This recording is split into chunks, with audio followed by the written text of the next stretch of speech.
বন্ধুরা, আশা করি তোমরা সকলেই ভালো আছো। তোমার চ্যানেলে তোমাদের সবাইকে স্বাগতম। তো স্বাভাবিকভাবে পরীক্ষা আমাদের আসন্ন, তো এই মুহূর্তে একটা টাইম ম্যানেজমেন্ট আমাদের জেনে রাখা দরকার, না হলে কিন্তু পরীক্ষার হলে সমস্ত প্রশ্ন জানা সত্ত্বেও কিন্তু আমরা পরীক্ষায় উত্তর লিখতে পারবো না। তো সেই টাইম ম্যানেজমেন্ট আমাদের কিভাবে চললে ভালো হবে এবং শর্টকাট মেথডে এই জিনিসটা মাথায় রাখতে পারলে কিন্তু সমস্ত প্রশ্নের উত্তর নির্দিষ্ট সময়ে সঠিকভাবে কমপ্লিট করে তোমরা পরীক্ষার হলে বাড়িতে আসতে পারবে।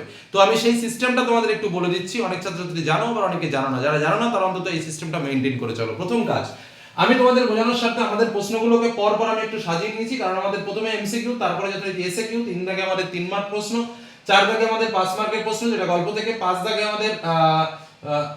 আমাদের কবিতা থেকে 5 মার্কের প্রশ্ন, 6 দাগে আমাদের প্রবন্ধ থেকে 5 মার্কের প্রশ্ন, 7 দাগে আমাদের নাটক থেকে 4 মার্কের প্রশ্ন, 8 দাগে আমাদের কোনি থেকে দুটো 5 মার্কের প্রশ্ন এবং 9 দাগে আমাদের বঙ্গানুবাদ, 10 দাগে সংলাপ অথবা প্রতিবেদন এবং তারপরে 11 দাগে রয়েছে আমাদের রচনা।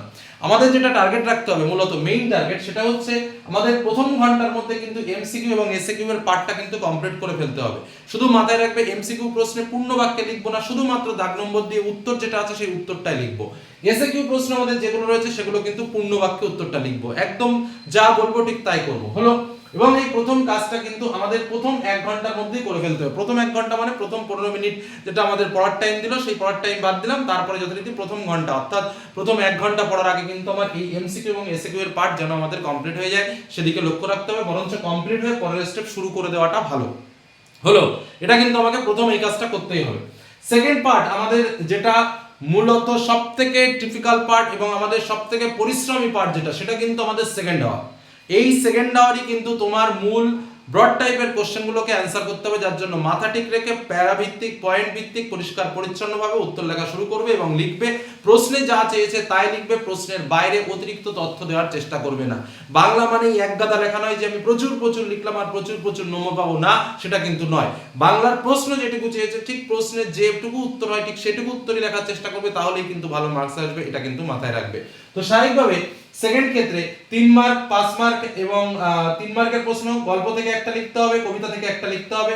5 মার্কের প্রশ্ন গল্প থেকে একটা লিখতে হবে, তারপরে 5 মার্কের প্রশ্ন কবিতা থেকে একটা লিখতে হবে, তারপরে প্রবন্ধ কোশ্চেন একটা 5 মার্কে লিখতে হবে এবং নাটক থেকে একটা 4 মার্কে লিখতে হবে। অর্থাৎ আমরা যদি দেখি দ্বিতীয় ঘন্টার ক্ষেত্রে আমাদের এখানে 3 মার্কের কোশ্চেন দুটো, তিনটে, চারটে, পাঁচটা, ছটা, এই 6টা প্রশ্ন কিন্তু আমাকে সেকেন্ড হাওয়ারে লিখতে হবে। অর্থাৎ বুঝতেই পারছো, প্রত্যেকটা প্রশ্ন লেখার জন্য আমি যদি গড়ে ধরি তাহলে 10 মিনিট। এবার যেহেতু 3 মার্কের কোশ্চেন একটু ছোট হবে, সেখান থেকে আমরা যদি গড়ে ধরি 12 থেকে তোমার হাইয়েস্ট 12 মিনিট টাইম একটা প্রশ্ন লেখার জন্য তোমাকে দিতে হবে। তার বেশি কিন্তু লাগেও না, কারণ 12 মিনিট লেখা মানে কিন্তু প্রচুর প্রচুর লেখা।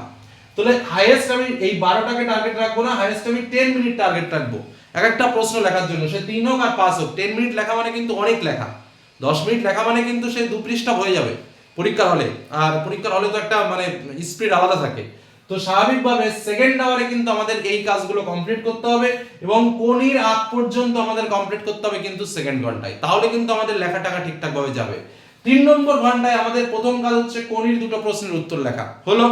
কোনির দুটো প্রশ্নের উত্তর লিখতে মোটামুটি আরো 20 মিনিট চলে গেল।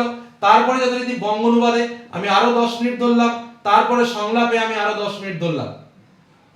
এই 40 মিনিট চলে গেল এবং লাস্ট যে 20 মিনিট রচনার জন্য, এই 20 মিনিট জন্য রচনার জন্য থাকে।